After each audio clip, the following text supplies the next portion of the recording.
নমস্কার, শুভ সন্ধ্যা সকলকে। আমি এসকে একাডেমির পক্ষ থেকে সোমনাথ স্যার বলছি। তোমাদের এই চ্যানেলটি একাডেমি পারপাস 9, 10, 11, 12 এবং কলেজে বাংলা ও শিক্ষা বিজ্ঞানের জটিল বিষয়গুলি সহজভাবে কিভাবে তোমাদের কাছে পৌঁছবে ওর জন্য তোমাদের এই চ্যানেলটি আমি খুলেছি। ভিডিওটি দেখে যদি তোমাদের ভালো লাগে অবশ্যই লাইক, কমেন্ট ও শেয়ার করতে ভুলবে না। আর যদি কোনো তোমাদের জিজ্ঞাসা থাকে আমার ফোন নাম্বার দেওয়া আছে ডেসক্রিপশন বক্সে, অবশ্যই ফোন নাম্বারে ফোন করবে। আর যারা যারা কলেজের বাংলা ও শিক্ষা বিজ্ঞান বিষয়ে ভর্তি হতে চাও, আগস্ট মাসের প্রথম সপ্তাহে আমার বাংলা মেজর, মাইনর এবং এডুকেশন মেজর মাইনরের ক্লাস শুরু হতে চলেছে। আমার পরিচিত সমস্ত স্টুডেন্টদের বলছি, রানাঘাট বা রানাঘাটের পার্শ্ববর্তী সমস্ত স্টুডেন্টদের উদ্দেশ্যে এটা বার্তা। আরেকটি কথা, আমি পড়াই রানাঘাট সিদ্ধেশ্বরী মন্দিরের নিকটবর্তী দেচৌধুরী পাড়া অঞ্চলে। তা আজকে তোমাদের একটি সুন্দর শিক্ষা বিজ্ঞানের ওপর থিওরিটিক্যাল ক্লাস নিয়ে হাজির হয়েছি, পেঁয়াজের তত্ত্ব নিয়ে। সুইজারল্যান্ডে 1896 সালে যা পেঁয়াজে জন্মগ্রহণ করেছিলেন, তার তত্ত্বের নাম জ্ঞানমূলক বিকাশ তত্ত্ব। এবং 1932-এ আর্ট বাটলেট স্কিমার উদ্ভাবক। স্কিমা কি? আমাদের যে প্রজ্ঞা বা জ্ঞান, সেটি আস্তে আস্তে কিভাবে জ্ঞানের একক সংগঠনের দ্বারা আমাদের জ্ঞানটা প্রসারিত হয়। দেখো, আমরা যখন পুকুরে ঢিল মারি, এটা ধরো পুকুর, প্রথমে ঢেউটা একটুখানি, তারপরে আরেকটু বড়, তারপরে আরেকটু বড়, এইভাবে আমাদের জ্ঞানের সম্প্রসারণ হয় বা হচ্ছে। তা পেঁয়াজে তার জ্ঞানমূলক বিকাশ তত্ত্বকে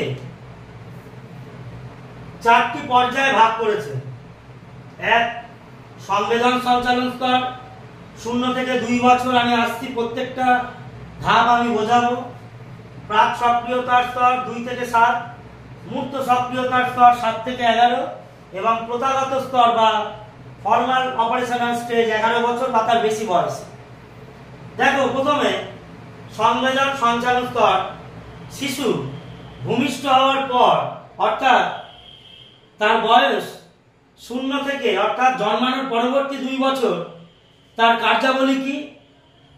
প্রথমে হচ্ছে আত্মকেন্দ্রিকতা। প্রথমে শিশু জন্মানোর পর যখন একটু জ্ঞান হয়, সেলফ সেন্টার্ড, আত্মকেন্দ্রিক হয়। তাকে একটা ক্যাডবেরি দেবে, সঙ্গে সঙ্গে যদি বলো যে দাও তো, দেবে না, এরকম করে নিয়ে নেবে। এটা হচ্ছে আত্মকেন্দ্রিক। বস্তুর স্থায়িত্ব সম্পর্কে বোধ শক্তির বিকাশ। কোনো বস্তু তার হাতে যদি সেই দিনকে দেয়া হয়, পরের দিন যদি ওটা না দেখানো হয়, তার সম্পর্কে সে ভুলে যাবে, তার জ্ঞান সেই বস্তুটা সম্পর্কে আর থাকবে না। স্থান ও সময় সম্পর্কে ধারণা গঠন। শিশু যখন 2 বছর বয়সে হামাগুড়ি দিতে থাকে, এক ঘর থেকে আরেক ঘরে যায়, তখন স্থান ও সময়ের মধ্যে আস্তে আস্তে তার মধ্যে বোধ শক্তি বিকশিত হয়। এবং 4 নম্বর হচ্ছে কার্যকারণ সম্পর্কে ধারণা, অর্থাৎ কোনটি ঠিক, কি কাজ করলে কি ফল লাভ পাওয়া যায়, এটা করবে না, এটা ঠিক নয়, ও আর সেই কাজটি ভয়ে করবে না। এই যে কার্যকারণ, এইটাই হচ্ছে সংবেদন সঞ্চালন স্তরের শেষ পর্যায়। এইবার প্রি অপারেশনাল স্টেজ বা প্রাক সক্রিয়তা স্তর 2 থেকে 7। প্রথমে হচ্ছে বাস্তববাদ। বাস্তববাদ হচ্ছে শিশু প্রথমে সবকিছুই অস্বীকার করতে থাকে। যেমন বড় ভাই ছোট ভাই অর্থাৎ অনুজকে অস্বীকার করে। কেন করে? প্রথমে অস্বীকার করতে চায়, তারপরে আস্তে আস্তে ধারণাটা পরিষ্কার হয়ে যায় এবং সে বাস্তবসম্মত ধারণা তার গড়ে ওঠে। সর্বপ্রাণবাদ।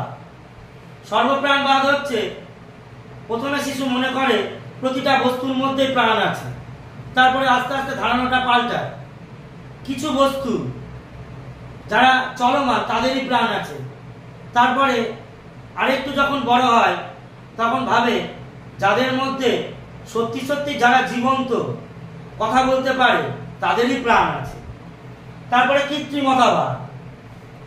শিশু মনে মনে চিন্তা করে সবকিছুই মানুষের তৈরি, বাড়িঘর যেমন মানুষের তৈরি, আকাশে মেঘটিও মানুষের তৈরি। মেঘের মধ্যে চাঁদ আছে, চাঁদে হয়তো মানুষ বসবাস করে। এই কৃত্রিমতাবাদ থেকে এই বয়সে সে কৃত্রিমতাবাদে দুষ্ট হয়। তারপরে অবযুক্তিপূর্ণ বিচার, অর্থাৎ এর কোনো যৌক্তিকতা নেই। মানুষটি ভালো কারণ লম্বা, লোকটি ভালো কারণ তার চুল কুচকুচে কালো, গাছটি ভালো ফল দেবে কারণ এখানে গাছে প্রচুর পাতা, কিন্তু একটাও বৈজ্ঞানিক সম্মত যুক্তি নয় এগুলো। তারপর মূর্ত সক্রিয়তা স্তর, সংরক্ষণ। পেঁয়াজে এই সংরক্ষণটা খুব সুন্দরভাবে আমাদের বুঝিয়েছে। একটা জল ভরা পাত্র, সেই জলটি বড় পাত্রে রাখলে জলের উচ্চতাটা বাড়বে, ছোট পাত্রে রাখলে জলের উচ্চতাটা কমবে। এইভাবে 7 থেকে 11 বছর বয়সের মধ্যে শিশুদের ধারণা শক্তির বিকাশ হয় এবং সংরক্ষণ পর্যায়টি বিকশিত হয়। ক্রম পর্যায় নির্ণয়, আমরা যখন প্রাইমারি স্কুলে যাই 6+ এজে, তখন ছোট থেকে বড় এবং বড় থেকে ছোট এই ক্রম পর্যায় আমরা সাজিয়ে থাকি। শ্রেণীকরণ। শ্রেণীকরণ মিন্স দুটো সাদৃশ্য স্তর, সংরক্ষণ। পেঁয়াজে এই সংরক্ষণটা খুব সুন্দরভাবে আমাদের বুঝিয়েছে। একটা জল ভরা পাত্র, সেই জলটি বড় পাত্রে রাখলে জলের উচ্চতাটা বাড়বে, ছোট পাত্রে রাখলে জলের উচ্চতাটা কমবে। এইভাবে 7 থেকে 11 বছর বয়সের মধ্যে শিশুদের ধারণা শক্তির বিকাশ হয় এবং সংরক্ষণ পর্যায়টি বিকশিত হয়। ক্রম পর্যায় নির্ণয়, আমরা যখন প্রাইমারি স্কুলে যাই 6+ এজে, তখন ছোট থেকে বড় এবং বড় থেকে ছোট এই ক্রম পর্যায় আমরা সাজিয়ে থাকি। শ্রেণীকরণ। শ্রেণীকরণ মিন্স দুটো সাদৃশ্য বস্তুকে, বৈসাদৃশ্য বস্তুকে আলাদা করা। যেমন স্ট্রবেরি আর লিচু যদি মিশিয়ে দিই ওরা আলাদা করতে পারে এবং সক্ষম হয়, এটাকে বলা হয় শ্রেণীকরণ। ক্লাসিফিকেশন, সংখ্যার ধারণা, নিউমেরিক্যাল কনসেপ্ট। শিশুরা বুঝতে পারে 1 বলতে যে কোনো একটা বস্তুকে বোঝায়, 2 বলতে দুটো বস্তুকে বোঝায়, 1 বলতে একটি কলম, 2 বলতে দুটি কলম। আর প্রথাগত স্তর কি? বাস্তবকে পৃথক করা। পেঁয়াজের মতে 11 বছর বা তার বেশি বয়সে শিশুরা বাস্তবকে নিজেদেরকে আলাদা করতে পারে, অর্থাৎ বাস্তবকে পৃথক করতে পারে। কিভাবে? তারা যুক্তি দিয়ে বোঝায়, বোঝে কোনটা বাস্তব কোনটা অবাস্তব। তারপরে বিমূর্ত ধারণা। মূর্ত মানে কংক্রিট। এই যে আমার হাতে মার্কারটি রয়েছে, এটাকে দেখা যাচ্ছে চোখে, স্পর্শ করা যাচ্ছে। আর বিমূর্ত মানে যেটাকে চোখে দেখা যায় না, কল্পনার দ্বারা বা চিন্তার দ্বারা যেটা লব্ধ। তোমরা সঙ্গীত বাংলায় জেনে থাকবে, একটি গান শুনে থাকবে, দেবের একটি বিখ্যাত গান আছে, বল খুঁজি তোকে আর কিসে, তুই জলে বাতাসে মিশে।